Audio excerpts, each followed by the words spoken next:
Okay, RC here is turned 19 July 1945, and this is going to be the summary. Additional information, if you want to see rolling, whatever, that'll be in the additional info video, which I should be releasing first. I try to release that one first, but I haven't been successful all the time. So let's jump into it right away here.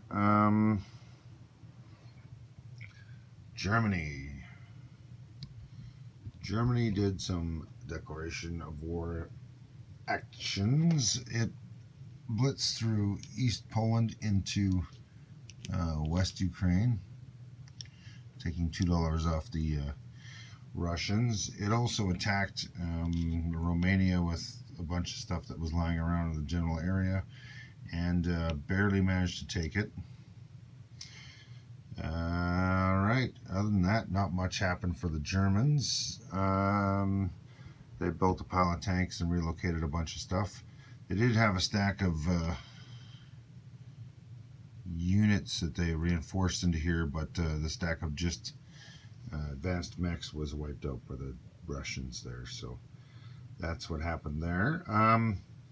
They brought this infantry and advanced artillery out of Gibraltar, and I believe the Russians then took their subs in here and they attacked the transport torpedo boat destroyer and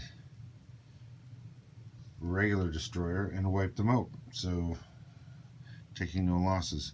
Russia on its turn, besides attacking Warsaw, taking that away from the Germans, also came into Syria and gave the they were trying to just knock down the German money, because the Germans were making all the cash directly from Vichy, but they weren't cool.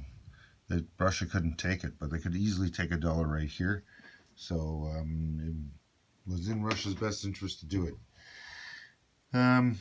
It did give Germany some units that are on this side of the board, but with the Americans and the British threatening to come in here, I'm fairly certain, as the Russian player, when I made the decision that most of these units would stay on this side.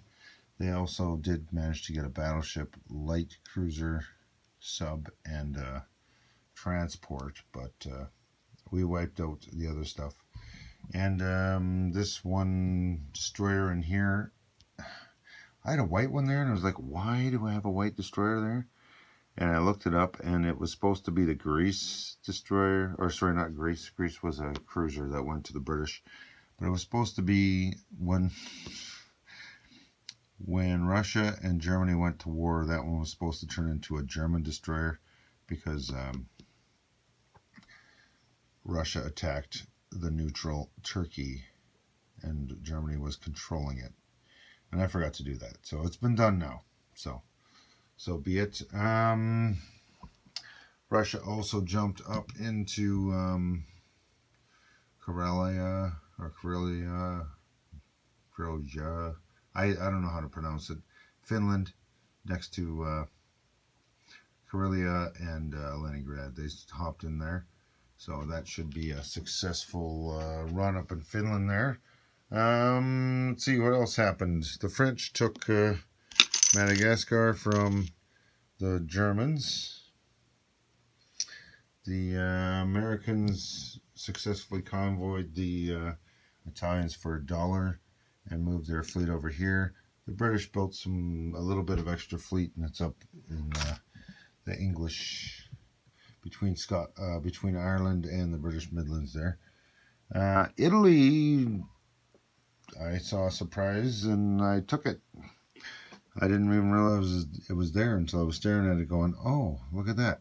So Italy moved its fleet back into the Mediterranean and took Istanbul with a bombardment. So this guy just got wiped out. And they walked into Anatolia and there was no contest. So they took $3 from the Russians. Italy's $3 is a huge jump in income for Italy when you were making 10. That is a 30% increase, so why not? This side here, oh, the Italians convoyed again. Both sides failed again. Down here, a little bit different. The Americans again convoyed successfully for the full value of the line, so the Japanese lost 5. Japan walked into Anatonkin, I believe it's called, northern Vietnam, and wiped that out. They also brought in a few boats and an extra plane so one of them had to land here. They built a factory in Kwangtung and reinforced from the island as far as they could reach into China. So it's starting to look pretty ugly for the British on this side. It's getting a little bit tight, but the Australians did build themselves a third destroyer here, so they got 3 destroyers in the transport. And maybe if they keep building, they can match up with the American Navy. I only placed 2 more destroyers here with the 2 fleet carriers and 2 fast battleships, but the Americans, here, let's just crank you in there a little bit. The Americans are working on rebuilding their fleet, so they have improved construction. So next turn, if they want to, any one of these ships, they can push all the way to the end by paying 2 turns in a row. So they started 5 fast battleships, 2 fleet carriers, and 5 heavy cruisers. That is the general gist of how the turn went. Not too much amazingly crazy stuff. We'll have to see what happens between Germany and Russia there. Oh, let me turn that up just a little bit more. We're going to show you the tech here. All right, I know for sure Italy moved this one up. I think the Russians moved only this one up. The Germans moved either bombers or subs, one of the 2. Japan got lucky. They moved forward factories, radar. I think it was only radar and anti-submarine warfare. One of those, they moved 2 of those forward. I'm not sure which ones. The Americans did move their attack transports forward, and they started improved factories. Everything else was a bust. The British did move wartime economy and factories forward. And I don't know what the Germans moved forward, but nothing got completed on their end, I don't believe. But who knows? Who knows? Yeah. Oh, and the Italians, I just started heavy battleships because what else do you do with it, Italy? I didn't know. All right, incomes. This turn I had to do some calculations halfway through the turn because I'm like, it just doesn't seem right, some of these numbers. So I had to recount everything on the board, and Russia lost 2, Germany lost 1, Britain gained an extra 1, FEC gained an extra 1, France lost $1, and Japan gained $1. So I had a few things that were counted incorrectly, and they've all been corrected. Ugh.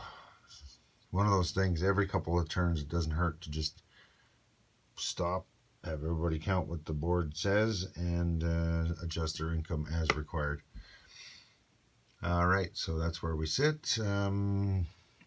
France lost $1 in Asia, but they gained it in Madagascar from the Germans, so they stay at 4. The Dutch are still at 6. Australia is unchanged.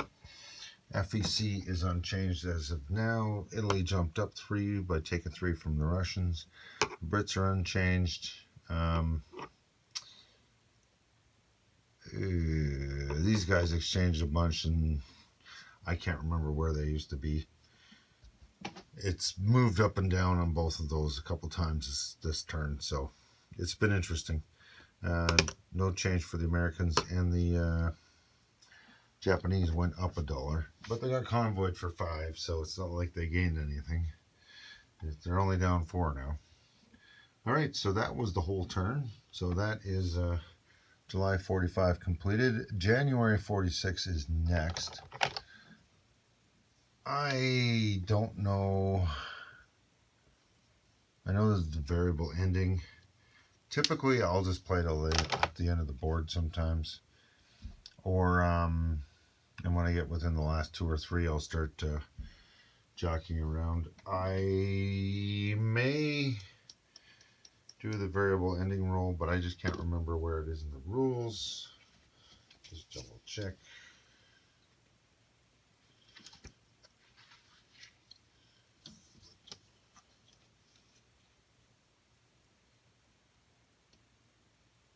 I really can't remember where it is. This page is chapter 4. This is kind of boring though. Victory, there we go. Sudden death.